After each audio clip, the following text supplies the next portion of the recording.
Welcome friends, agriculture experiment channel में आपका स्वागत है। दोस्तों, आज का टॉपिक है हमारा रेस्पिरेशन। ठीक है, रेस्पिरेशन कैसे होता है प्लांट्स में, उसको देखते हैं। सबसे पहले दोस्तों, अगर आप हमारे चैनल में नए हैं और एग्रीकल्चर से रिलेटेड एग्ज़ाम्स की तैयारी कर रहे हैं तो चैनल को जरूर सब्सक्राइब कर लें और नोटिफिकेशन बेल को दबा लें, ताकि नए वीडियो को नोटिफिकेशन जो कि एग्ज़ाम से रिलेटेड रहते हैं उसका नोटिफिकेशन आपको मिल सके। ठीक है, तो देखते हैं क्या होता है respiration. The method by which cells get chemical energy by the consumption of oxygen and liberating of carbon dioxide is called respiration। मतलब ये मेथड जिससे प्लांट्स क्या है ऑक्सीजन को लेता है और कार्बन डाइऑक्साइड को छोड़ता है। ठीक है, तो ये कहलाता है अपना रेस्पिरेशन और उससे उसको केमिकल एनर्जी मिलता है। ठीक है, in order to carry on respiration plant cell required oxygen and a means of disposing of carbon dioxide just as animal cells do.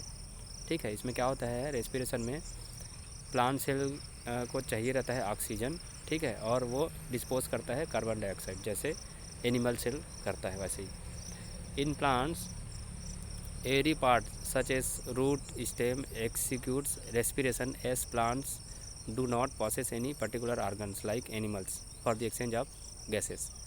मतलब जो प्लांट्स में रेस्पिरेशन होता है वो सारे पार्ट्स में होता है। ठीक है, एवरी पार्ट होता है रूट के, क्योंकि इसमें क्या होता है पर्टिकुलर आर्गन नहीं होता रेस्पिरेशन करने के लिए, जैसे कि एनिमल्स में रहता है वैसे ही, है ना। फिर देखते हैं plant respiration happens 24 hours a day but night respiration is more obvious as the photosynthesis process finishes. मतलब प्लांट जो रेस्पिरेशन है वो 24 घंटा चलता है प्लांट्स में। ठीक है, रेस्पिरेशन, लेकिन जो नाइट में रेस्पिरेशन आता है वो काफ़ी तेज़ रहता है। ठीक है, रेस्पिरेशन इन रूट्स। ठीक है, रूट्स में कैसा रेस्पिरेशन होता है उसको देखते हैं। In plants respiration occurs with the help of roots. ठीक है, in soils oxygenated air is already present in spaces between soil particles. क्या होता है रेस्पिरेशन जो रूट्स में होता है उसमें क्या होता है, जो ऑक्सीजनेटेड एयर रहता है वो ऑलरेडी प्रेजेंट रहता है। ठीक है, सॉइल पार्टिकल के बीच में। तो क्या होता है, this oxygen is then absorb into the roots with the help of root hair present on the roots. Root hair जो रूट के बीच में रहता है वो एब्जॉर्ब करता है ऑक्सीजन को।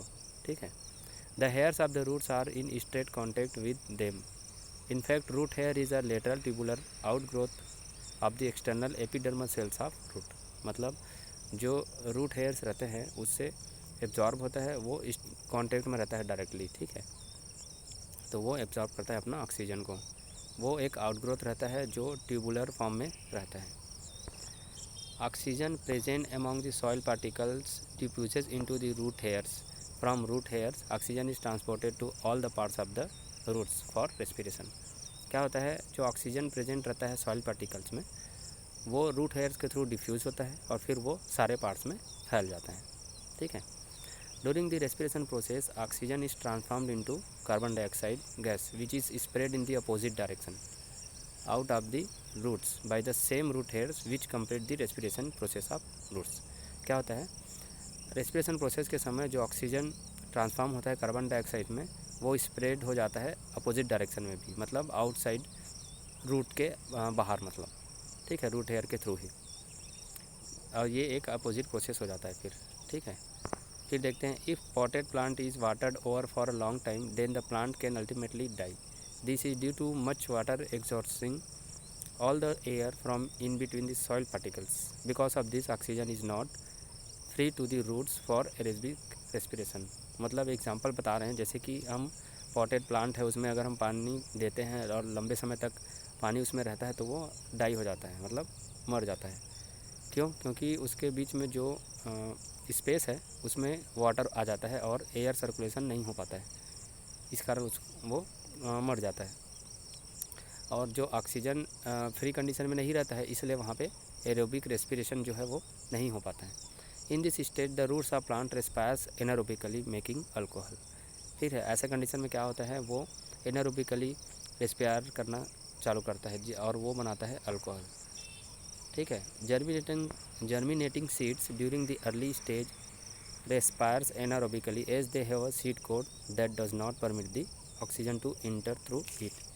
ठीक है, क्या होता है, जो जर्मिनेटिंग सीड्स रहते हैं वो उसमें जो रेस्पिरेशन होता है वो एनारोबिकली ही होता है, क्योंकि उसका जो सीड कोट है वो हार्ड रहता है, जिससे क्या होता है ऑक्सीजन उसमें इंटर नहीं कर पाता है।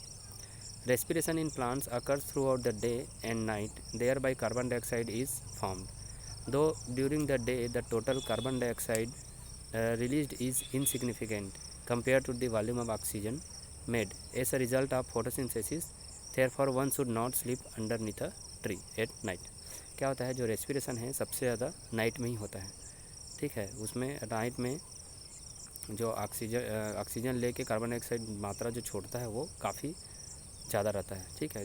जो इससे क्या होता है, उस जो अगर हम उसके नीचे सोएंगे तो वो हमारे लिए हानिकारक हो सकता है, इसलिए बोला जाता है कि नाइट के समय पेड़ के नीचे नहीं सोना चाहिए, ठीक है।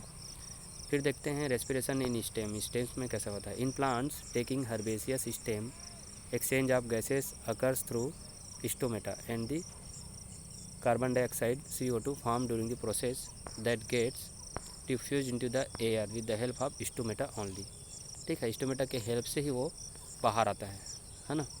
क्या चीज़ बाहर आता है, जो गैस एक्सचेंज होता है वो स्टोमेटा के थ्रू ही होता है, और CO2 जो फॉर्म होता है वो इसी से डिफ्यूज़ होता है ना। While in the plants having hard and woody stem the exchange of gases occurs through lenticels, लेकिन जो हार्ड पार्ट होता है और वुडी स्टेम होता है उसमें लेंटिसेल्स के थ्रू गैस एक्सचेंज होता है। Lenticels are usually loosely packed dead cells that are present as tiny pores on the bark of woody plants, ठीक है। उस लेंटिसेल्स क्या होता है, ये डेड सेल्स होता है जो लूजली पैक रहता है ना, अलग अलग थोड़ा सा लूज़ कंडीशन में रहता है उसी, और उसमें जो पोर बनता है वहीं से एक्सचेंज होता है गैस का। This allow oxygen to pass through the intercellular space of the inside of the tissue and carbon dioxide to be liberated into the atmosphere by the phenomena of diffusion which complete the process of respiration in stems. इसमें क्या होता है, जो oxygen जो है intercellular space के बीच में से कार्बन डाइऑक्साइड को लिबरेट करता है ना, और एटमॉस्फेयर में डिफ्यूजन हो जाता है, ठीक है। तो ऐसा इसमें रेस्पिरेशन होता है स्टेम में। फिर देखते हैं रेस्पिरेशन इन लीव्स। लीव्स में कैसा होता है, in leaves the exchange of respiratory gases occurs through very small pores called stomata. Stomata के थ्रू गैसियस एक्सचेंज होता है लीव्स में। The stomata are present in numbers on the lower side of the leaves of the plant, मतलब stomata present in big numbers, मतलब सबसे ज़्यादा lower side रहता है लीव्स के, ठीक है। Every stomata has a tiny pores at its centre which is enclosed and regulated by 2 kidney shaped cells known as guard cell. Stomata कैसा रहता है, उसमें गार्ड सेल रहता है जो किडनी शेप्ड का रहता है, ठीक है।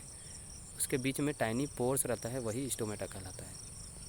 फिर देखते हैं when stomata opens the exchange of gases occurs between the stomata and interior of the leaf by the method of diffusion and that complete the process of respiration in leaves, ठीक है। इसमें डिफ्यूजन के process से ही exchange of gases होता है stomata में, ठीक है, एटमॉस्फेयर और इंटीरियर लीफ के इंटीरियर साइड से, ठीक है। तो ये पूरा होता है दोस्तों हमारा रेस्पिरेशन का टॉपिक, ठीक है। तो थैंक यू दोस्तों, अगर वीडियो अच्छा लगा हो तो लाइक ज़रूर करेंगे। Thank you.